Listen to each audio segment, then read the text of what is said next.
7 ஆண்டுகளுக்கு பிறகு பிரதமர் மோடி முதல் முறையாக சீனா சென்றுள்ளார். இன்று தொடங்கும் ஷாங்காய் ஒத்துழைப்பு மாநாட்டுக்கு முன்னதாக அவர் சீன அதிபர் ஜி ஜின்பிங்கை சந்தித்து பேசினார்.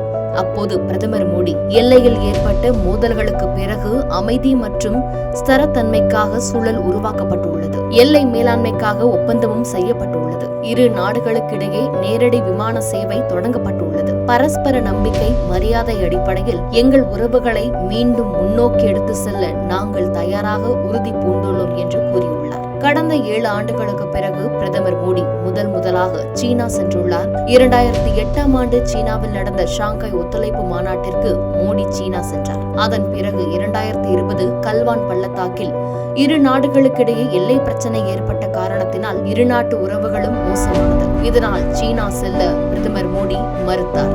இந்நிலையில்தான் தற்பொழுது 7 ஆண்டுகளுக்கு பிறகு சீனா சென்றுள்ளார். அங்கு பிரதமர் மோடிக்கு சீன அரசு சார்பில் சிறப்பான வரவேற்பு அளிக்கப்பட்டது. இந்த சந்திப்பு உலக அளவில் மிக முக்கியத்துவம் வாய்ந்ததாக பார்க்கப்படுகிறது. ஏற்கனவே இந்தியாவுக்கு 50 விழுக்காடு வரிகளை போட்டு அமெரிக்கா மேலும் பல அதிரடி முடிவுகளை எடுத்து வருகிறது. இதனால் இந்தியா பொருளாதார ரீதியாக மிகப்பெரிய வீழ்ச்சியை சந்திக்க நேரிடும். இந்நிலையில் சீனாவுடனான இந்த சந்திப்பு சீனா மற்றும் இந்தியா இடையே உறவை நல்முறைப்படுத்துவதோடு பல முக்கியமான வர்த்தக உறவுகளை மேம்படுத்துவதற்கான முக்கிய மைல்கல்லாகவும் இந்த சந்திப்பு பார்க்கப்படுகிறது. இதற்கு முன்பாக சீனாவுக்கு இந்தியாவை வைத்து செக் வைக்க வேண்டும் என்று அமெரிக்கா வியூகம் வகுத்திருந்தது. ஆனால் தற்பொழுது டிரம்பின் வரி விதிப்பு என்பது இந்தியா அமெரிக்கா உறவை சல்லியாக உடைத்தது. இதனால் இந்தியாவும் சீனாவும் தற்பொழுது கைகொடுத்தது. இது அமெரிக்காவுக்கு எதிர்பார்க்காத அளவுக்கு பெரும் சிக்கலாக பார்க்கப்படுகிறது.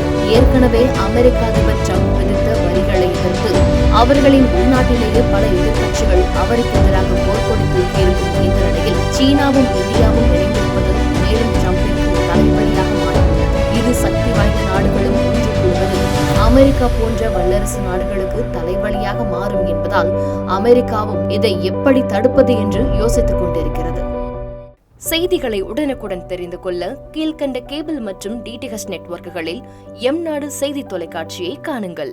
பாதகம் செய்பவரை கண்டால் நாம் பயம் கொள்ளலாகாது பாப்பா. மோதி மிதித்துவிடு பாப்பா, அவர் முகத்தில் உமிழ்ந்துவிடு பாப்பா. அண்மை செய்திகளை உடனுக்குடன் தெரிந்து கொள்ள இணைந்திருங்கள் எம்நாடு தொலைக்காட்சியுடன்.